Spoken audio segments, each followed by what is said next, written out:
Welcome to Complete and Direct Communication, Decoding the Mind's Operating Systems. In this session, we synthesize key ideas from A Course in Miracles to examine how the mind processes reality and how shifting its operating system can restore clarity, peace, and truly effective communication. The human mind functions as a battleground between ego and spirit. The ego is noisy, fragmented, and constantly defending a sense of separation. The spirit, by contrast, is quiet, unified, and secure in a shared identity. Understanding this contrast is foundational to transforming how we perceive and respond. Here we see how the ego fractures reality. A neutral stimulus is broken into isolated specifics, then analyzed, categorized, and divided. From these fragments, the ego builds spurious generalizations, broad conclusions that feel convincing but rest on incomplete, biased data and past conditioning.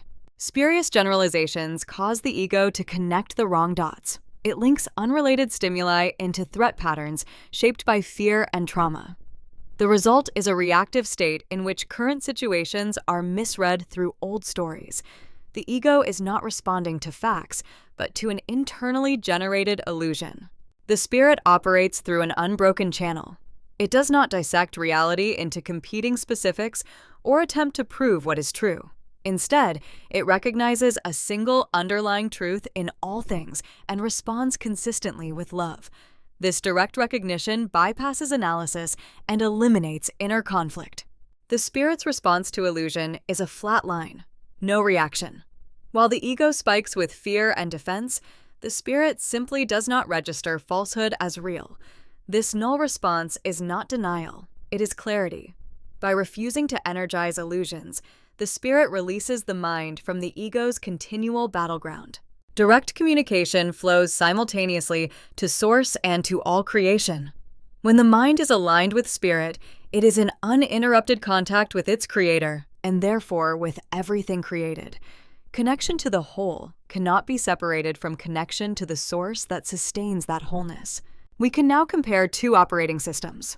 The ego thinks in specific, fragmented terms and relies on spurious generalizations, reacting to perceived threats. The spirit thinks abstractly and as a unified whole, recognizing only truth. To falsehood, it offers a flat zero response and remains fully connected. When the mind drops its defenses and stays open as a clear channel, it becomes naturally and wholly helpful. This rests on three pillars. Harmlessness, recognizing that real attack is impossible. Invulnerability, with no ego to protect. And joyous praise, sharing truth as an effortless extension of the Creator. Our practical choice is between fragmentation and wholeness. Suffering arises when we interpret events through the ego's maze of specifics. Peace returns the moment we stop analyzing details and look only for the underlying truth.